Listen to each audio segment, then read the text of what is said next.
Third class ফাত্রা characterless মেয়ে, জামাই বাচ্চা থাকতে তুমি আরেকটা ছেলের বিয়ে করতে গেছো না? লজ্জা করে না তোমার? আর তুই, তোর লজ্জা করে না বউ বাচ্চা থাকতে অন্য মেয়ের সাথে কথা বলতে যাস?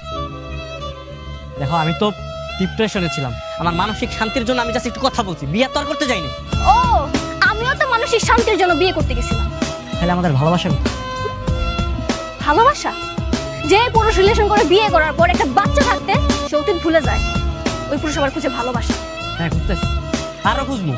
খোঁজ না, আমি কি তোর না করছি, বাধা দিছি? যা খুঁজে নে। ঠিক আছে, তাহলে তাই হবে। खुशनुमा सा दिल है मेरा, बेतहाशा लम्हों का घेरा, दिल की इबादत से परेशान कदम खो गई है ये, कहाँ अब हो गई ये मुकम्मल इल्तिजा मेरी तुझे।